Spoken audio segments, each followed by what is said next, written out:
How's it going again? It's Double Rim here, and I got two NBA game reactions. I got the first. I'm going to talk about the Celtics and the Timberwolves, and then I'll talk about the Warriors game versus the Wizards.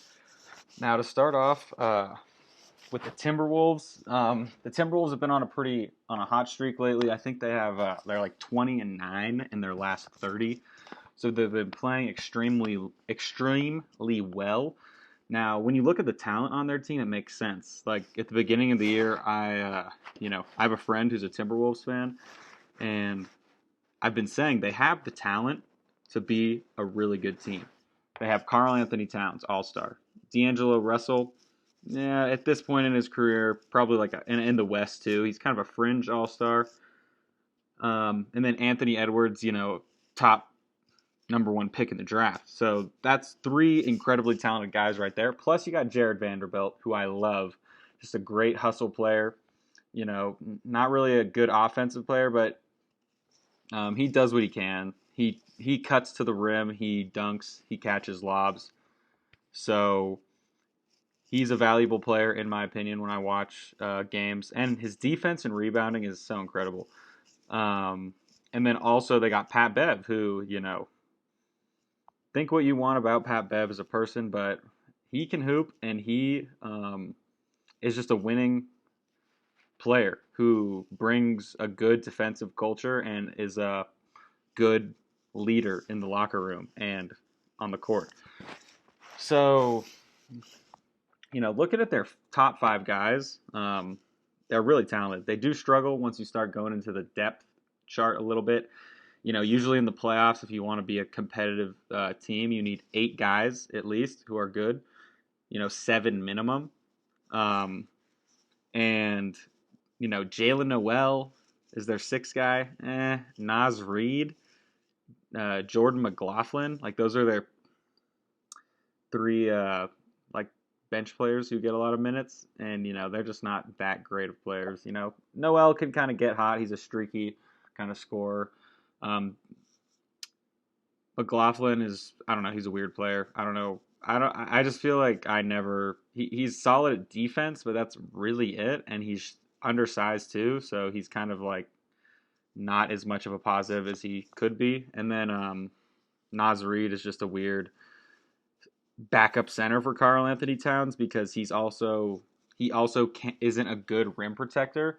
So if I was the Timberwolves, what I'd try to address in the offseason is get a good rim protector to put behind Cat, so you can at least maybe have a double big man action going, or when he's on the bench, you can get some defensive presence in there. Because interior defense is something they struggled with all game, man, all game. So breaking down some of the Timberwolves' individual play, it's hard to break down their individual play because they got smoked by the Celtics, right?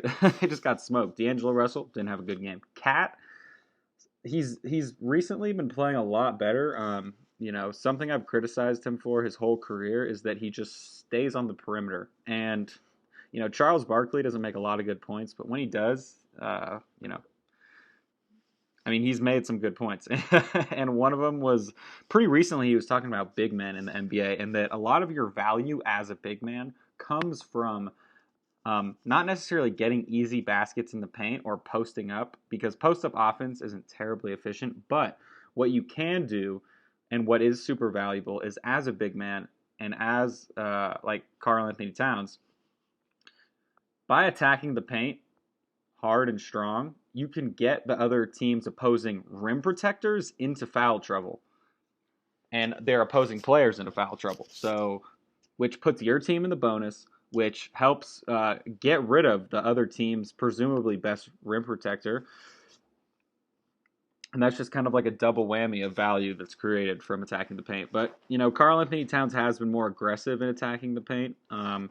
And I understand that he has value taking the rim protector out of the paint, but it doesn't always work. So, for example, the Celtics' defensive scheme is, for the most part, they play like a weird. I don't know how to describe it necessarily, but it's kind of like the opposite of a box and one. So, in a box and one, for example, you have one guy following the ball handler, or you have one player following, the player you're trying to box in one. And then you have the four other guys playing zone defense and kind of roaming and focusing in on that one player. It's famously used by the Raptors in the 2019 finals. But anyway, so they kind of play the opposite of that, where they have four perimeter defenders. At least this game they did, since Al Horford was out. They had like four perimeter defenders, and then Rob Williams he's kind of stationed in one of the corners, so he's going to cover that corner and the paint. And then they have the four other guys to cover the rest of the floor. And they were putting Grant Williams on Karl Anthony Towns tonight, so his value of taking the big man out of the paint was just completely erased. So he tried to attack the paint and actually did a good job of it. Cat had a good game, I thought. He was aggressive. He made some good passes. He was trying on defense. He was putting in a lot of effort, and honestly, effort is like half the battle on defense. So I was really proud of him for that. I'd say no one else really had a good game. Ant Edwards, I think I might have already said this, but he had a little hot streak there in the third quarter. Vando did what he usually does. Pat Bev just kind of did what he usually does, being aggressive defenders. Now, to talk about the Celtics. So after winning this game, they are now the number one seed in the Eastern Conference. And watching them play, so in this kind of streak since January 1st, I've probably watched like 10 Celtics games because I just like watching good teams. It's fun to watch good basketball. And they are so good.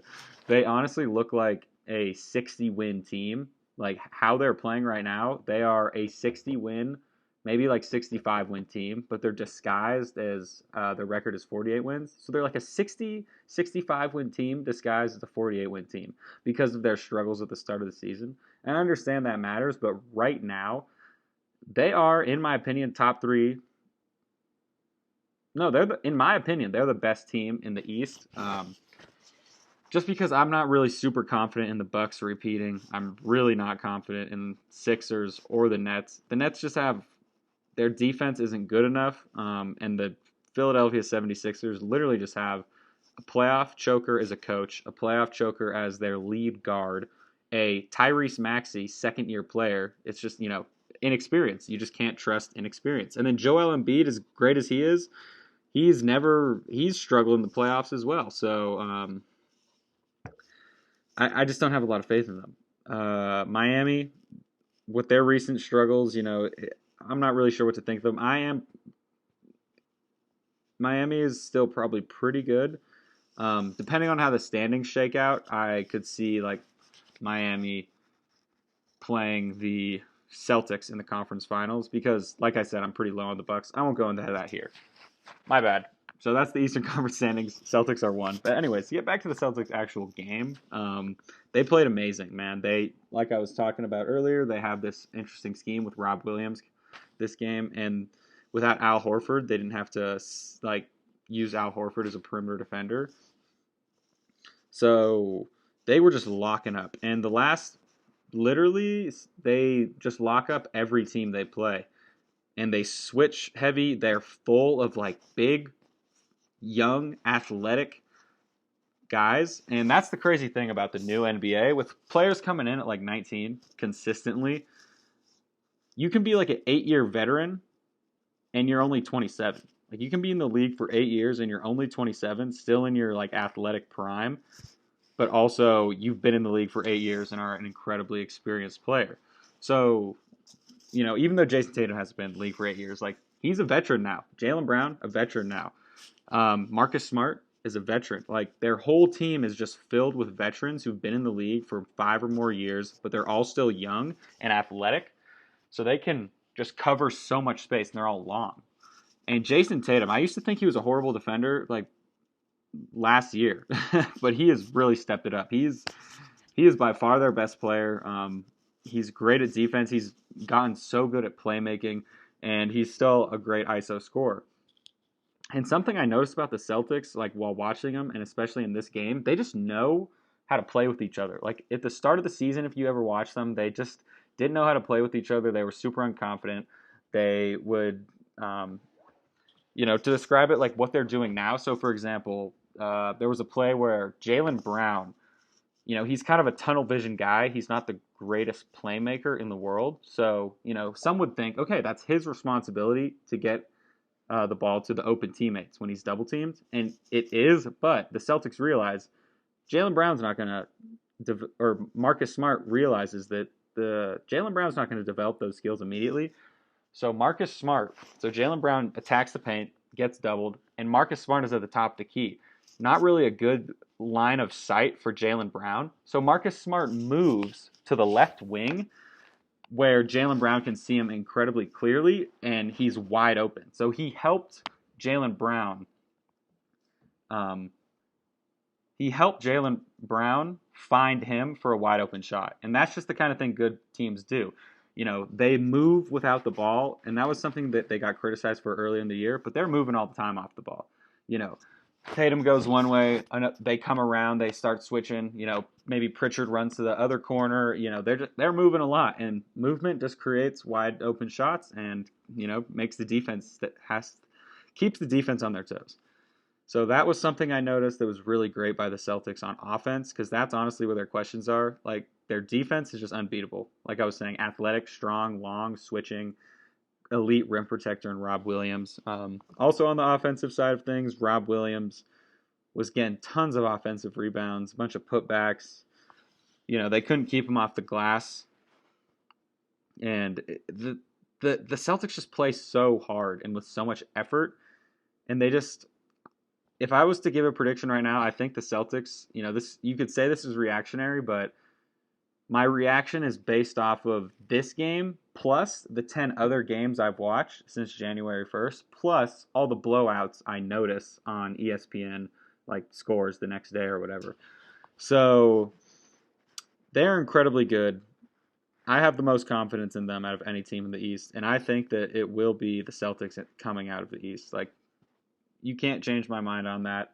Even if they play the next 8 games or whatever they have left and they lose all of them, I still think they come out of the East just with how elite their defense is, and then also how well their offense is playing. And in the playoffs, offense gets a lot more ISO-y, so they have the perfect kind of style for that. They got 2 good ISO players in Jaylen Brown and Jason Tatum. They got 5 other guys who are just solid pieces. Al Horford can hit shots. Rob Williams can catch lobs, get offensive rebounds. Like, Derek White is kind of a weird player. Theoretically, he can hit threes, but he's really struggled his whole career to hit threes. But he's an 87% free throw shooter this year, so there's kind of a disconnect there. But Derek White is someone who can hit threes and is a good decision maker. Like, he'll get the ball, he'll move it along. He'll get the ball. So some players will get the ball and they'll kind of think what to do. And in the NBA, a split second is so valuable because these players are so intelligent and so quick. So Derek White will get the ball, make a decision immediately. He's like, got the ball, pass. Got the ball, drive. Got the ball, shoot. And that's just valuable to have. Marcus Smart is just someone, what he brings to the table: effort, leadership. His passing and playmaking skills have also improved this season as opposed to earlier in the season or last year. Their bench, Grant Williams, is kind of just like PJ Tucker, but younger. Just a younger PJ Tucker. Like I was saying earlier, they had him guarding Cat, and he did a pretty good job at it because he's a nice, stout, strongest stout man. Their other, so that's their top 7. Now their 8th guy, Peyton Pritchard is pretty good. Peyton Pritchard has been knocking down shots, and that's the thing. Peyton Pritchard's probably not going to get a ton of minutes in the playoffs, but because of how versatile he is, or because of how good of a shooter he is, he'll be very valuable in certain situations. So it's just a great luxury to have all the players they do. I'm forgetting one player here. I got to go check their box score stats because I know I'm forgetting a player. They have... yeah.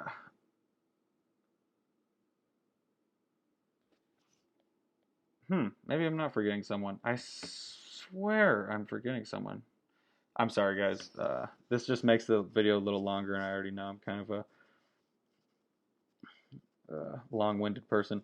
Okay, yeah. So Jaylen Brown, their best: Al Horford, Marcus Smart, Jason Tatum, Derek White, Grant Williams, Robert Williams. Okay, that's 7. They have 7 really good guys. Peyton Pritchard is the 8th guy. And then they got some, maybe Aaron Neesmith will get some minutes in the playoffs, but I doubt much. So the only thing that really could hurt the Celtics, though, is one of their top 7 get injured. And, that's always a possibility. Okay, so yeah, Celtics, super dominant, super great team. If you are a big fan of NBA basketball, you got to watch the Celtics. Like, they're just such a dominant team recently. And now, this video has been 15 minutes. I'll quickly talk about the Warriors-Wizards game. I don't have much to say. Their defense, so it's kind of night and day, right? So at the start of the season, the Warriors defense looked like the Celtics defense does now.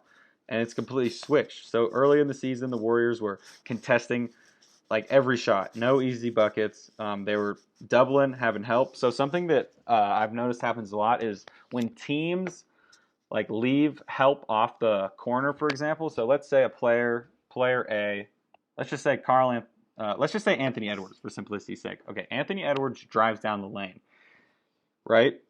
He kind of beats his man, so they help from the left corner.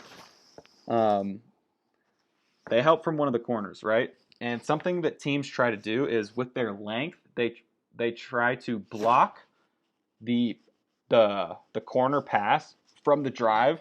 So if you double off the corner's now wide open. But if you come and help and put your hands up and swarm the player, he's not going to be able. Most players, unless you're like Luka or LeBron, are not going to be able to get that past the corner. So a lot of teams do that kind of thing, and the Celtics do it a lot, and the Warriors try to do it, but their whole defense is looking horrible right now. They're just the last, really since like January 1st. I've watched most Warriors games this season, so I've probably watched 90% of Warriors games this season, and their defense has just completely flipped over. Their offense is fine, you know. Their offense is fine. I've been worried at times about it, but it's going to be fine. They have such good offensive talent that it can't be good. But their defense is what's worrying me right now because they're giving up so many points per game. And I know Draymond was out for a while, so that's kind of the excuse. But still, he's been back for a few games. This game, he didn't look good. The whole team was just bad on, like, they're just undisciplined. So they're like, helping is a very hard skill. And you need to help at the right time because if you help too early, it'll be too obvious that there's a wide open pass there. And if you help too late, well, it's too late. So you got to help at like the perfect time. And the Warriors' timing is just horrible on these helps. They'll help. The other team will see the wide open pass, just throw it there, wide open corner 3. And this is against the Wizards. So imagine what an actual really good team could do to them in the playoffs if their defense is still struggling. So that's what's super tough. They're just giving up wide open shots. They're over helping. They're helping too early. They're undisciplined on their closeouts. Something, I talked about last videos. Clay, really, the whole team is pretty undisciplined right now with their closeouts. And, it matters. Before this video, I looked up the 3-point defenses. And since January 1st, the Warriors have a below average 3-point, have like an average 3-point defense. Where at the beginning of the season, they had the best 3-point defense in the league. So that kind of tells you something. And that's not all Draymond. Draymond is not completely responsible for 3-point defense because he's not the one closing out. He's not the one, switching all the time. And it's something to worry about. Their defense is slacking. I mean, they got beat by the freaking Wizards. I don't even know. Corey Kispert had like 30 points. It's career high. Knocking down shots. And, the announcers are like, oh, the Wizards have a hot shooting night. The Warriors subreddit was like, oh, yeah, the Wizards just hit all their shots. And it's like, sure, they did hit all their shots, but most of them were wide open. If you give up 120 points in an NBA game, probably says something about your defense. And they've been giving up a lot of points just recently in general. Earlier in the season, they had this game where they held the Nuggets to like 35 points in the second half. They've had such elite defensive performances, and those have just vanished from the earth completely. And I don't really know. don't know if they can fix it. I mean, I haven't seen it recently, so it's hard to say they can. I am confident in them. Something I think they're not really worried about the regular season, it seems, because Kerr is just kind of, like I said this the last video, Kerr is just kind of experimenting with lineups at this point. Um, Kristaps Porzingis though had a good game for the Wizards. He can shoot that thing. But yeah, that's pretty much it. Fun fact, I'm gonna go to a Warriors playoff game this year. I've never seen Curry play in person.